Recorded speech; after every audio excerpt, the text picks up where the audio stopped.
Gabi po sa inyong lahat. Bago po kami na ordinahan bilang mga pari o diakono, kasama ko si Father Giovanni, sabay kaming na-ordain. Nagkaroon kami ng 30-day retreat sa Cebu. Ang 30-day retreat ay isa sa pinaka, I would say, mahalagang bahagi na nangyari sa aking buhay bilang pari, dahil marami akong na-discover sa aking sarili. Marami akong natutunan tungkol sa aking sarili. So for 30 days, nandun kami sa isang retreat house, bawal lumabas. Kami-kami lang yung nandoon, 4 kami noon ng mga pre-deacons. Bawal ang cellphone. At ang pinakamatindi, 4 na nga lang kami sa loob ng retreat house, bawal pa kaming mag-usap-usap. So habang nagkumakain, nagkikindatan lang kami. Iba-iba kami ng upuan, bawal magtabi-tabi. Isa nasa dulo, ang isa nasa gilid. Kumakain kami sa malaking kainan, walang kwentuhan, tinginan lang kami.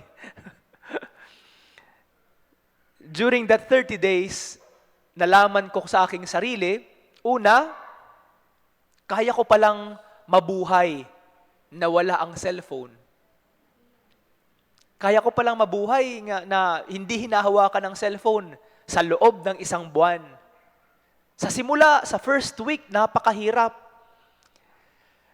Na-discover ko rin sa aking sarili na kaya ko palang tumahimik at hindi pala totoo na napapanis ang laway mo kung hindi ka magsasalita sa loob ng 1 buong araw. Pwede palang mangyari sa isang tao at sa aking sarili na wala kang kakausapin. Sa loob ng 1 linggo, tatahimik ka lang, nakaharap ka lang kay Jesus sa banal na sakramento at tatahimik lang. At na-discover ko rin sa aking sarili na kaya ko palang manahimik na kasama lang ang Diyos. Kaya ko palang manahimik na kasama ang Diyos. Sa Ebanghelyong binasa, ngayong araw, nalaman natin o narinig natin ang sinabi ni Jesus sa mga tao noong kanyang panahon. Humihingi sila ng palatandaan. Meron na silang nakikitang mga palatandaan, ang mga himala na ginagawa ni Jesus, pero ang hinihingi pa nila, mas magarbo pang palatandaan na magpapakita na siya nga ang Mesiyas ng Diyos. Pero ano ang sabi ni Jesus sa mga Hudyo? Walang palatandaan na ibibigay maliban sa tanda ni Jonas para sa mga taga-Ninive. Now, kung nakinig tayo sa unang pagbasa, malalaman natin ano ang sinasabi at pinatutungkulan ni Jesus tungkol sa sinasabi niyang palatandaan ni Jonas. Kung ating babalikan ang unang pagbasa o bago ang unang pagbasa, alam natin ang kwento ni Jonas. Gusto niyang lumayo sa Ninive, ayaw niyang sundin ang Diyos. Kaya imbis na papuntang Ninive, papuntang Tarshish ang gusto niyang puntahan. Pero inaabot sila ng malaking unos sa dagat at itinapon siya ng mga taga-barko sa dagat, kinain siya ng malaking isda. At sa loob ng 3 araw, nandun siya sa tiyan ng isda hanggang sa siya ay iniluwa doon mismo sa Ninive. Pagdating sa Ninive, ano ang balita na dinala ni Jonas sa kanila? Sa loob ng 40 araw, kapag hindi kayo nagbago, gugunawin ng Diyos ang inyong syudad. Now, mayroong nalaman ng mga tao, maliban sa sa balita na sinabi sa kanila ni Jonas, nalaman nila na kahit ang kanilang hari, kaya palang bumaba sa trono, magtanggal ng kanyang damit, magsuot ng sako at umupo sa abo. At iniutos ng hari sa lahat ng mga tao sa kanyang buong kaharian na gawin kung ano ang kanyang ginawa. At nalaman nila na pwede pala ang buong kaharian ay magbalik loob sa Diyos, iwanan ang kanilang mga kasalanan,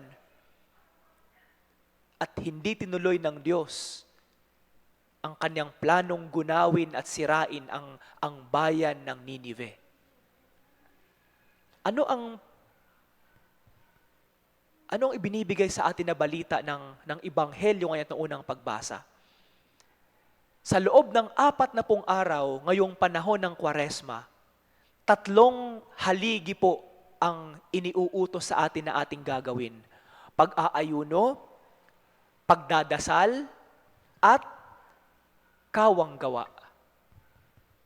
Fasting, prayer, and charity.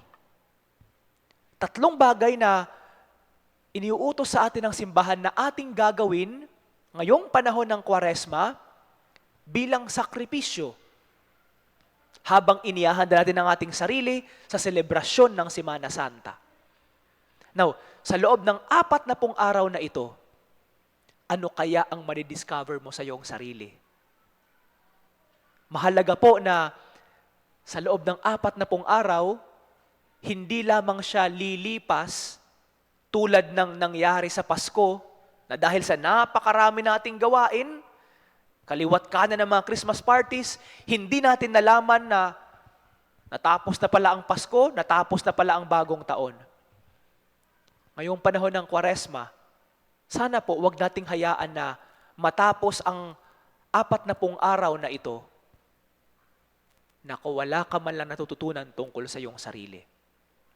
Ano kaya ang pwede mo matutunan sa iyong sarili? Sa pamamagitan ng una, pag-aayuno, pag-aabstinensya, makakaya mo bang bawasan sa iyong buhay, sa iyong sarili, ang mga bagay na nagbibigay sa iyo ng kasiyahan? Pwedeng positibo, pwede ring negatibo ang iyong madidiscover sa iyong sarili.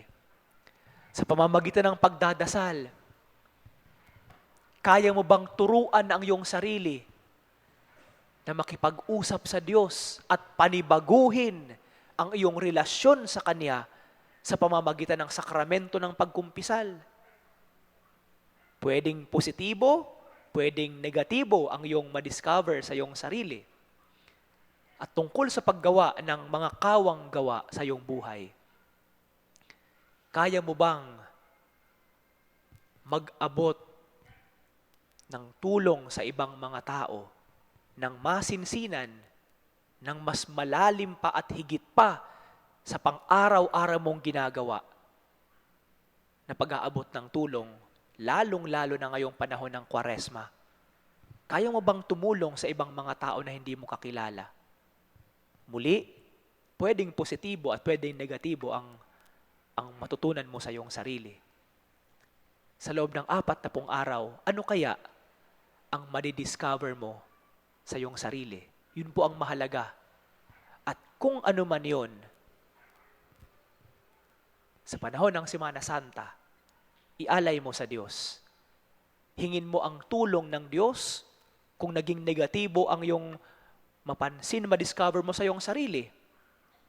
At magpasalamat sa Diyos kung naging positibo ang mga bagay na matututunan mo sa iyong buhay.